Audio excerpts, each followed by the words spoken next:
Hello students, জ্ঞানজ্যোতি coaching সেন্টারের পক্ষ থেকে তোমাদের সকলকে জানাই আরো একবার স্বাগত।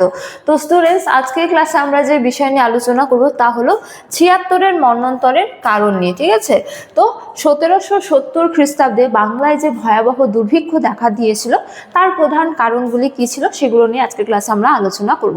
তো আলোচনা শুরু করার পূর্বে তোমাদের বলে রাখি, তোমরা যারা যারা BKU অর্থাৎ বাঁকুড়া ইউনিভার্সিটির অন্তর্গত 4th সেমিস্টারে রয়েছে, তোমাদের যাদের যাদের মেজর হিস্ট্রি রয়েছে তাদের পেপার 8-এর একটি গুরুত্বপূর্ণ টপিক নিয়ে আজকের ক্লাসে আমরা আলোচনা করব। তো আলোচনা শুরু করার পূর্বে তোমাদের একটা ছোট্ট ইনফরমেশন দিয়ে রাখি যে তোমরা যারা যারা ভাবছো তোমরা এই সেমিস্টারে আমাদের সাথে অনলাইনে যুক্ত হবে, তোমরা স্ক্রিনে দুটো নাম্বার দেখতে পাচ্ছ। এই দুটো নাম্বার হলো আমাদের জ্ঞানজ্যোতি কোচিং সেন্টারের অফিসিয়াল হেল্পলাইন নাম্বার। তো তোমরা এই দুটো নাম্বারের মধ্যে যে কোনো একটিতে যোগাযোগ করে আমাদের সাথে যুক্ত হতে পারো। এছাড়া তোমাদের কোর্স ফিটা বলে রাখি যে তোমাদের যাদের যাদের মেজর কোর্স রয়েছে তোমাদের জন্য যে কোর্স ফিটা রাখা হয়েছে সেটা রাখা হয়েছে কেবলমাত্র ১,১৯৯ টাকা। এছাড়া তোমাদের যাদের যাদের মাইনর কোর্স রয়েছে তোমাদের জন্য যে কোর্স ফিটা রাখা হয়েছে সেটা রাখা হয়েছে কেবলমাত্র ৬৯৯ টাকা।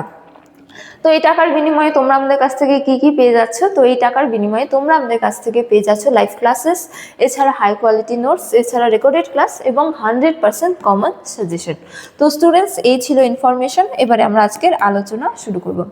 তো দেখো, ৭৬-এর মন্বন্তর কবে দেখা দিয়েছিল? ১৭৭০ খ্রিস্টাব্দে। ঠিক আছে, তো দেখো এই মন্বন্তরের পেছনে কিন্তু একাধিক কারণ দায়ী ছিল। যেমন প্রথমতম বলা যায় যে প্রাকৃতিক দুর্যোগ। ঠিক আছে, প্রাকৃতিক দুর্যোগ এক্ষেত্রে বলা হয়েছে যে কথা ঠিক যে পৃথিবীর সব দেশেই দুর্ভিক্ষের জন্য দায়ী থাকে প্রকৃতি। ঠিক আছে, তো ৭৬-এর মন্বন্তরের ক্ষেত্রেও এর ব্যতিক্রম ঘটেনি। সাধারণত ভারতের অর্থনীতি হলো কি কৃষি প্রধান। ঠিক আছে, তো কৃষি মূলত নির্ভর করে বৃষ্টির ওপর। তো পর্যাপ্ত পরিমাণে জলের সরবরাহ থাকলে উৎপাদন বৃদ্ধি পায়, আবার অনাবৃষ্টির ফলে কি হয়? অজন্মা দেখা দেয়। তো ১৭৬৭ খ্রিস্টাব্দে অনুকূল পরিস্থিতির দরুন ফসল উৎপাদন ভালো হয়, কিন্তু ১৭৬৮ খ্রিস্টাব্দ থেকে ৭০ খ্রিস্টাব্দ পর্যন্ত এক টানা অনাবৃষ্টির ফলে খাদ্য উৎপাদন তেমনভাবে হয়নি, ফলে খাদ্য সংকট দেখা দেয় এবং দুর্ভিক্ষের কি হয়? সৃষ্টি হয়। তো দুর্ভিক্ষের প্রধান কারণ হলো হচ্ছে যে প্রাকৃতিক কারণ। ঠিক আছে, বা প্রকৃতি। তো প্রকৃতির একটু উলটপালট ঘটলেই কিন্তু হলো হচ্ছে যে খাদ্যের যে পরিমাণ তা কিন্তু কমে যায়। ঠিক আছে, তো এই ৭৬-এর মন্বন্তরের অন্যতম প্রধান কারণই ছিল এই প্রাকৃতিক দুর্যোগ বা প্রাকৃতিক কারণ। তো ভারতের অর্থনীতি মূলত কি কৃষি প্রধান, এবং এই কৃষির উপর নির্ভর করে বৃষ্টির ওপর। ঠিক আছে, তো বৃষ্টির জলের ওপরেই কৃষি কিন্তু নির্ভর করে। ঠিক আছে, তো যেই হলো হচ্ছে যে ১৭৭০ খ্রিস্টাব্দে যে দুর্ভিক্ষ দেখা দিয়েছিল তার পূর্ববর্তী সময়ে কি হয়েছে? এই বৃষ্টির হলো হচ্ছে যে ঘাটতি দেখা যায়। যেমন বলা হয় যে ১৭৬৭ খ্রিস্টাব্দে অনুকূল পরিস্থিতির দরুন বা ভালো বৃষ্টিপাতের জন্য, ঠিক আছে, প্রাকৃতিক কারণের জন্য ফসল উৎপাদন কিন্তু ঠিকই ছিল বা ভালোই ছিল। ঠিক আছে, কিন্তু পরবর্তীকালে অর্থাৎ ১৭৬৮ থেকে ১৭৭০ খ্রিস্টাব্দ পর্যন্ত কি হয়? এক টানা অনাবৃষ্টি দেখা দেয়। ঠিক আছে, অনাবৃষ্টির ফলে ফসল উৎপাদন কম হয়, বা বলা যায় যে খাদ্য উৎপাদন তেমনভাবে হয়নি। ঠিক আছে, অর্থাৎ কম হয়েছিল। তো ফলে কি হয়? খাদ্য সংকট দেখা দেয় এবং এই দুর্ভিক্ষের কি করে? সৃষ্টি করে। ঠিক আছে, তো এই প্রাকৃতিক দুর্যোগ হলো হচ্ছে যে এই দুর্ভিক্ষের জন্য অন্যতম প্রধান কারণ ছিল। ঠিক আছে, তো তারপরে রয়েছে কি দ্বিতীয় নম্বরের ক্ষেত্রে বলা হয়েছে যে অগ্নিকাণ্ড ও মহামারী। ঠিক আছে, তো দেখো এক্ষেত্রে বলা হয়েছে যে বৃষ্টি না হওয়ায় দেখা দেয় খরা। ঠিক আছে, তো তাছাড়া সূর্যের প্রচন্ড দাবানলে দেখা দেয় একের পর এক অগ্নিকাণ্ড। তো এই অগ্নিকাণ্ডের ফলে গ্রাম থেকে গ্রামান্তর কি হয়ে যায়? পুড়ে ছাই হয়ে যায়। ঠিক আছে, তো যার ফলে মজুদ খাদ্যশস্য আগুনের প্রকোপে নষ্ট হয়ে যায়। তো এই যে অনাবৃষ্টি দেখা দিয়েছিল, তো অনাবৃষ্টির ফলে প্রচুর সূর্যের প্রচন্ড তাপে কি হয়েছিল? একের পর এক স্থানে দেখা দেয় অগ্নিকাণ্ড। ঠিক আছে, তো এই অগ্নিকাণ্ডের ফলে মজুদ যে শস্যগুলি ছিল বা ফসল ছিল সেগুলিও পুড়ে ছাই হয়ে যায়। তো যার ফলে কি হয়? খাদ্যের ঘাটতি দেখা দেয়। তো এই খাদ্যের ঘাটতি কি করেছিল? এই দুর্ভিক্ষের পথ প্রশস্ত করেছিল, বা এই দুর্ভিক্ষের জন্য অন্যতম প্রধান কারণ ছিল। যেমন বলা হয়েছে যে এই অগ্নিকাণ্ডের সঙ্গে তাল মিলিয়ে দেখা দেয় মহামারী। ঠিক আছে, তো মহামারীও প্রচন্ড আকার ধারণ করেছিল। তো মহামারীর প্রকোপে গ্রামের পর গ্রাম জনশূন্য হয়ে যায় এবং দুর্ভিক্ষ কি করে? চরম আকার ধারণ করে। তো একে তো খাদ্যশস্য মজুদ ছিল না, যার ফলে মানুষের খাদ্যের পরিমাণ এমনিতেই কম ছিল এবং সেই সময়কালে মহামারী দেখা দিলে তা কি হয়, এক যে বিরাট আকার ধারণ করে, যা দুর্ভিক্ষকে আরো ত্বরান্বিত করেছিল। ঠিক আছে, তো এটি ছিল দ্বিতীয় নম্বর কারণ। তো তৃতীয় নম্বর শুরু বলা হয়েছে যে দৈত্য শাসনের কুফল। তো এটি হলো অন্যতম প্রধান এক গুরুত্বপূর্ণ কারণ দুর্ভিক্ষের 1770 খ্রিস্টাব্দের বা 76-এর মন্বন্তরে। ঠিক আছে, তো দেখো এক্ষেত্রে বলা হয়েছে যে 1765 খ্রিস্টাব্দে বাংলা, বিহার, ওড়িশার দেওয়ানি লাভ ইংরেজদের বাংলা তথা ভারতবর্ষের রাজনৈতিক ও অর্থনৈতিক ক্ষেত্রে এক মর্যাদার আসনে অধিষ্ঠিত করেছিল। তো কি হয়েছিল, বক্সারের যুদ্ধের পর কোম্পানি কি করেছিল, দেওয়ানি লাভ করেছিল কোথাকার, বাংলা, বিহার এবং ওড়িশার। ঠিক আছে, অর্থাৎ রাজস্ব সংগ্রহের অধিকার পেয়েছিল।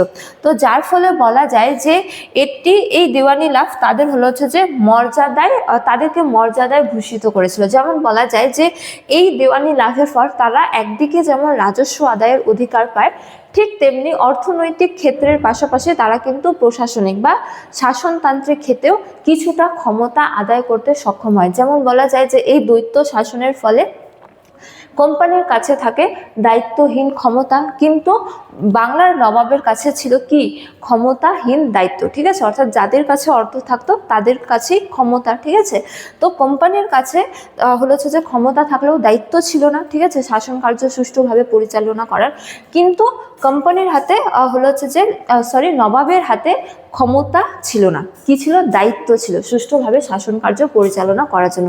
কিন্তু সুষ্ঠুভাবে শাসন কার্য পরিচালনা করার জন্য অর্থেরও প্রয়োজন হয়, যার জন্য নবাব কার উপর নির্ভরশীল ছিল, কোম্পানির উপর। ঠিক আছে, তো একেই দ্বৈত শাসন ব্যবস্থা বলা হয়। তো এই দ্বৈত শাসন ব্যবস্থাও কিন্তু এই দুর্ভিক্ষের জন্য প্রধান দায়ী ছিল। যেমন বলা হয়েছে যে কারণ দেওয়ানি লাভ করে বাংলার পুতুল সরকারের মাধ্যমে লর্ড ক্লাইভ প্রচুর পরিমাণে রাজস্ব সংগ্রহ করতে থাকে। ঠিক আছে, এর ফলে বাংলার অর্থনৈতিক ব্যবস্থা একেবারে ভেঙে পড়ে।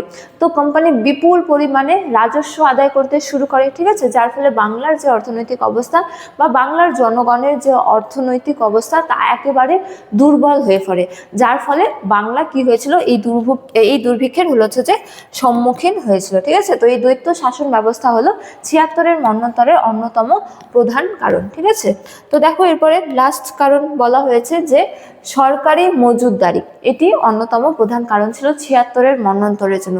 যেমন বলা হয়েছে যে অনাবৃষ্টি ও প্রাকৃতিক বিপর্যয়ের ফলে যখন খাদ্যশস্যের দাম বেড়ে গিয়েছিল, ঠিক সেই সময়ই কোম্পানি নিজ সৈন্যদের জন্য খাদ্য মজুত করতে থাকে। ঠিক আছে, ফলে কৃত্রিমভাবে বাজারে খাদ্যশস্যের যোগান কমানো হয়। ঠিক আছে, তো খাদ্যের ঘাটতি দেখা দিলে কোম্পানি কি করে, যে তার সৈন্যদের জন্য বা তার সেনাবাহিনীদের জন্য বা তাদের কর্মচারীদের জন্য বিপুল পরিমাণে খাদ্য মজুত করতে শুরু করে। ঠিক আছে, তো যার ফলে খাদ্যের ঘাটতি দেখা দেওয়ার ফলে খাদ্যের পরিমাণ একইভাবেই একইভাবে খাদ্যের যে দ্রব্যমূল্য বৃদ্ধি পায় এবং অন্যদিকে খাদ্য বা পর্যাপ্ত পরিমাণ খাদ্যও ছিল না, এবং কোম্পানি কি করে, নিজ কর্মচারীদের জন্য খাদ্য মজুত করতে শুরু করে। ঠিক আছে, তো যার ফলে বাজারে পর্যাপ্ত পরিমাণ খাদ্য ছিল না। ঠিক আছে, তো যার পরিণতি হিসেবে খাদ্যশস্যের দাম কি বৃদ্ধি পায়, এবং আবার সেই সুযোগে এক শ্রেণীর স্বার্থান্বেষী ব্যবসায়ী বেশি লাভের আশায় খাদ্যশস্যের দাম বাড়িয়ে দেয়। ঠিক আছে, তো খাদ্যশস্যের ঘাটতি দেখা দিলে কোম্পানি তার কর্মচারীদের জন্য খাদ্যশস্য মজুত করতে শুরু করে, কিন্তু অন্যদিকে এক স্বার্থান্বেষী শ্রেণী কি করে, তারা খাদ্যশস্যের দাম বাড়িয়ে দেয়। ঠিক আছে, যার ফলে সাধারণ মানুষের জন্য কিন্তু সেই খাদ্যশস্য কেনার কোনো ক্ষমতা ছিল না, ফলে তাদের ঘাটতি দেখা যায়, খাদ্যের ঘাটতি দেখা যায়। ঠিক আছে, তো বলা হয়েছে যে এর ফলে সাধারণ জনগণের পক্ষে বেশি দামে খাদ্যশস্য কেনা সম্ভব ছিল না। ঠিক আছে, যা তাদের অভুক্ত থাকতে বাধ্য করে। তো যার ফলে তারা বিনা খাদ্য গ্রহণ করে বা ক্ষুধার্ত অবস্থায় দিন যাপন করতে শুরু করে। ঠিক আছে, তো ফলস্বরূপ অনেক লোক মারা যায় ও অনেককে এলাকা ছেড়ে পালাতে থাকে, যা 76-এর মন্বন্তরের অন্যতম প্রধান কারণ। তো এই খাদ্যের ঘাটতি বা কোম্পানির খাদ্যশস্য মজুতকরণ কিন্তু এই দুর্ভিক্ষের জন্য অন্যতম প্রধান কারণ ছিল। তো পরিশেষে বলা যায় যে এই 76-এর মন্বন্তরের জন্য কোনো একটি কিন্তু নির্দিষ্ট কারণ দায়ী ছিল না, তো এর পেছনে একাধিক কারণ দায়ী ছিল। ঠিক আছে, তো স্টুডেন্টস এই ছিল আজকের আলোচনার বিষয়। তোমরা চাইলে এখান থেকে নোটসটা রেডি করে নিতে পারো। ঠিক আছে, স্ক্রিনশট করে। তো স্টুডেন্টস আজকের ক্লাস এতটাই, তোমাদের সাথে দেখা হবে পরবর্তী ক্লাসে। তখন তোমরা সকলেই ভালো থাকো, সুস্থ থাকো। Thank you.